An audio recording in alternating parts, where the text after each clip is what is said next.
स्वस्ति पन्था मनोचरेम सूर्यचन्द्रमशाविव पुनर्ददता घ्नता जानेता संगमे मयि। पवित्र यज्ञशालायां समुपस्थित मम ज्येष्ठ कनिष्ठ भगिन्यः अहं भवत्या सम्मुखे सत्सङ्गति इति विषये वक्तुम् इच्छामि। सतां सत्सङ्गति कथयते। मानव एक सामाजिक प्राणी अस्ति। संसारे द्विविधः मानव भवन्ति, सज्जनः दुर्जनः च। यदि मानव सज्जने सह वतिष्यति तर्हि सज्जन भविष्यति, दुर्जने सह वतिष्यति तर्हि दुर्जनः भविष्यति। अतः संसर्गजा दोषगुणा भवन्ति। सुखयोः दृष्टान्त अत्र अवलोकनीय अस्ति।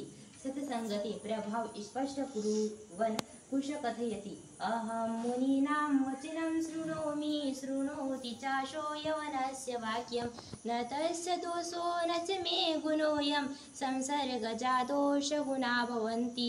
सत्सङ्गति सर्वतः मानवहितं सम्पादयति।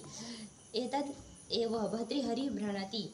जाड्यं धियो हरति सिञ्चति वाचि सत्यं मानोरति दिशति पापमपाकरोति चेता प्रसादयति तीक्षुतनोति कीर्तिं शतसङ्गति कथय किं न करोति पुंसम्। अतः अस्माभिः आत्मकल्याणाय शतसङ्गति कार्य कुसङ्गति च त्याज्य इति। ओम सम्।